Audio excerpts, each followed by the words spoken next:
My name's Prudence Mutale. So I'm the head of ICT, Information Communication Technology.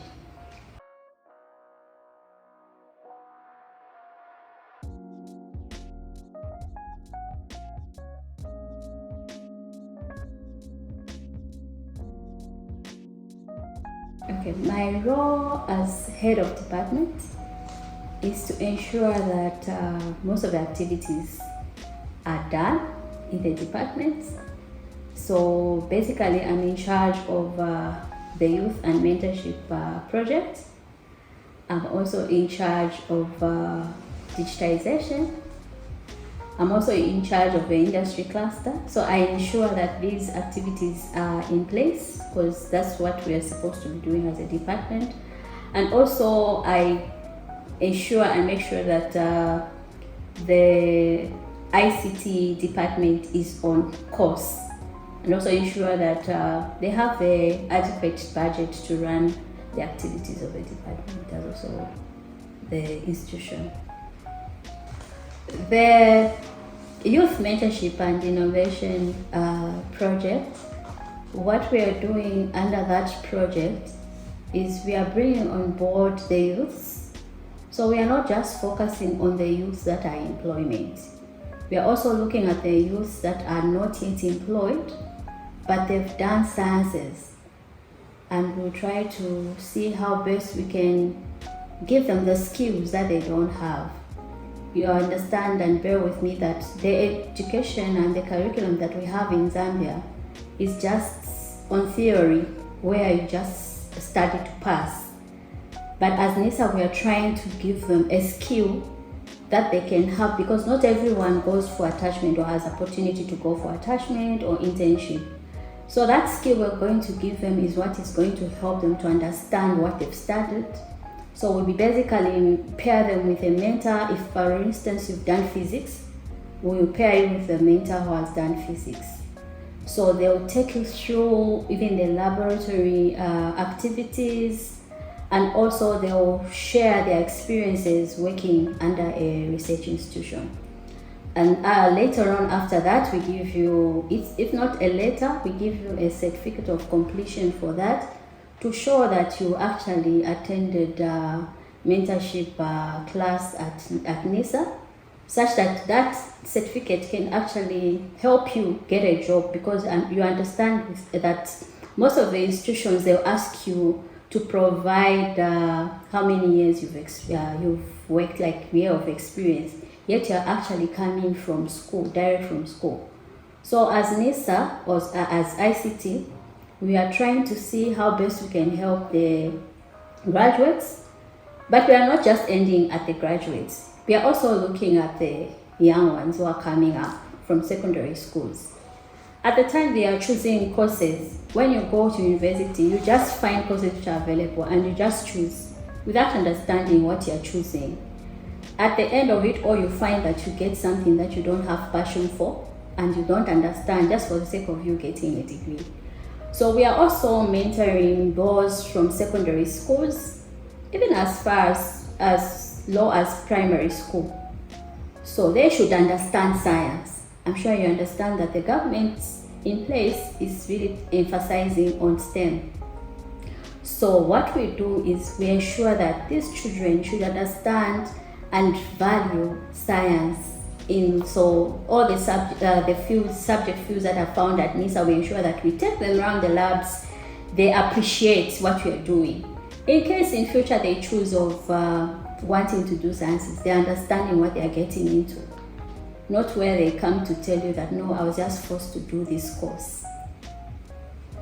So the other project that we are doing is the Indigenous Knowledge database. So this database, we've created a database which is has got about 230 entries. So my team has been going in the field to collect information on indigenous plants. So we are depending on folklore. If we go in a village, we ask what kind of plants they use as medicine. Say for instance, if you go to a certain place, they tell you, no, if I take mango leaves, if I have a stomach pain, I'll be relieved, like I'll get healed.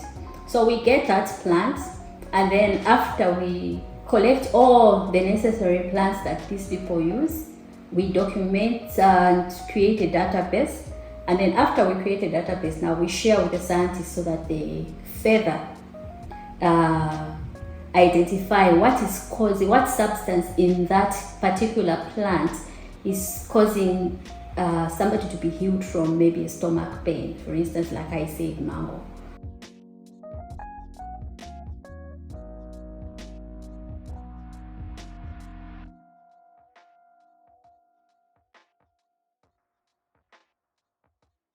On digitization, that's the flagship of the department.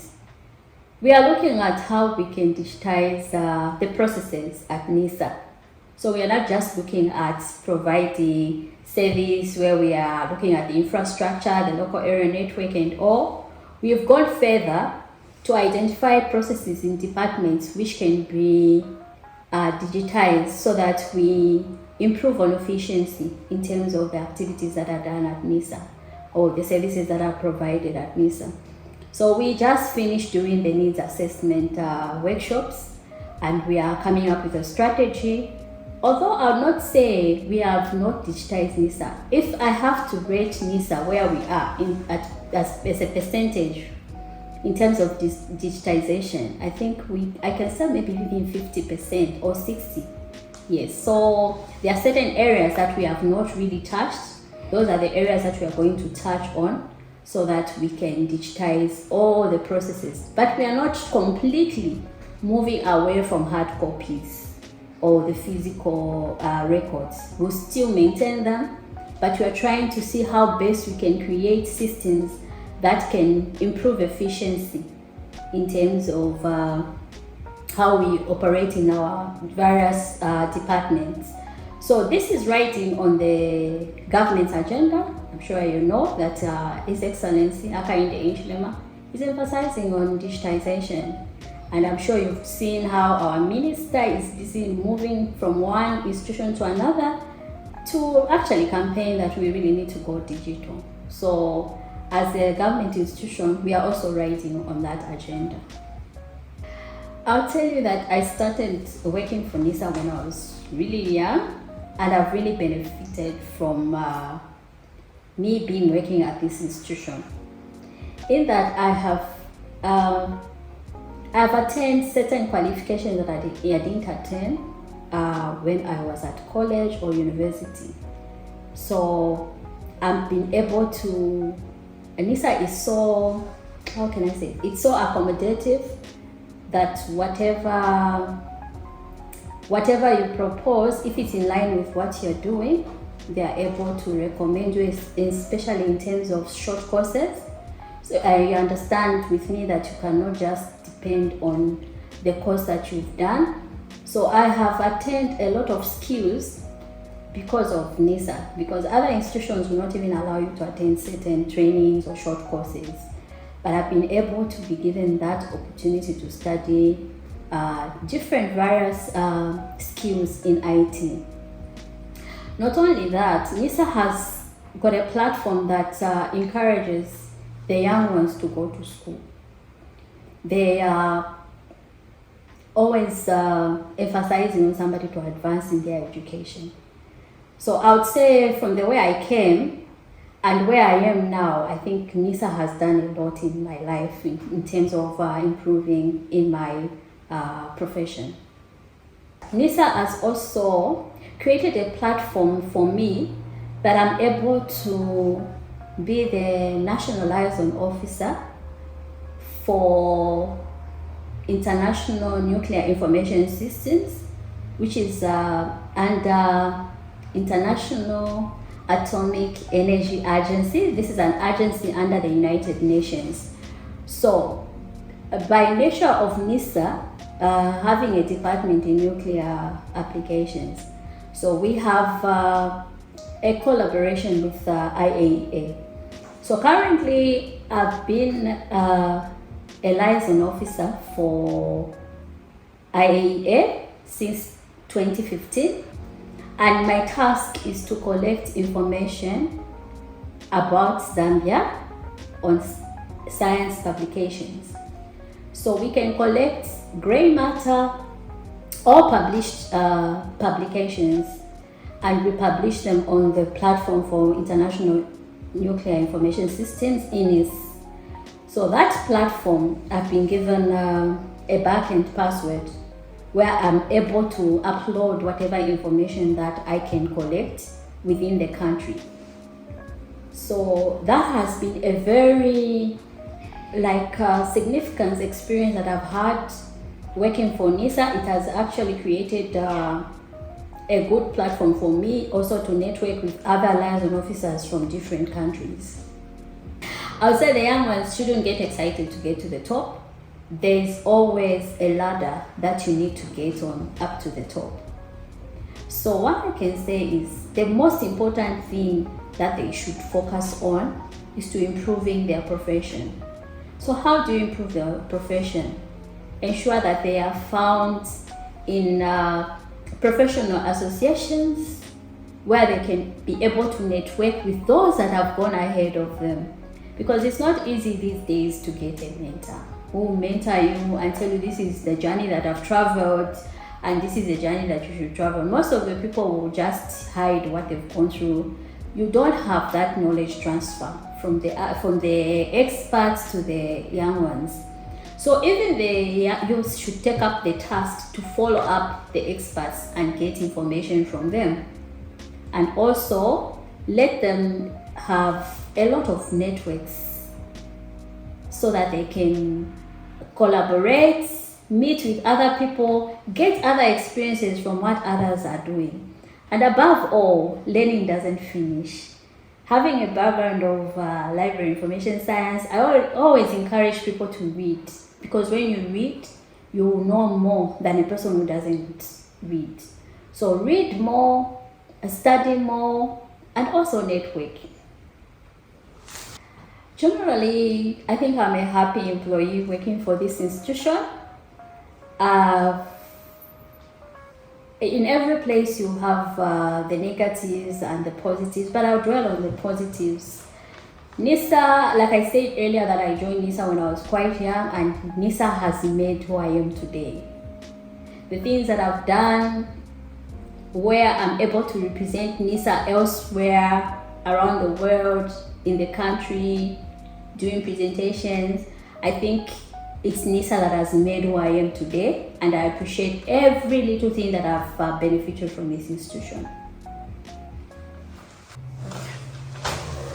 Yes. So under the activities that are under ICT, we also have ICT support. So this program is mainly looking at maintaining the infrastructure that we have. So we have the hardware equipment. These are the computers, the printers. So our department does the support. They make sure that these equipments are working, they are in good conditions. So if an employee encounters a problem with a printer or a computer, they always report to the ICT support and they are able to repair.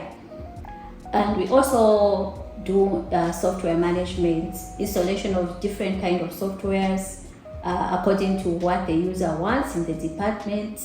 And we also maintain the local area network. So we always ensure that an employee has internet in his office. Besides that, we also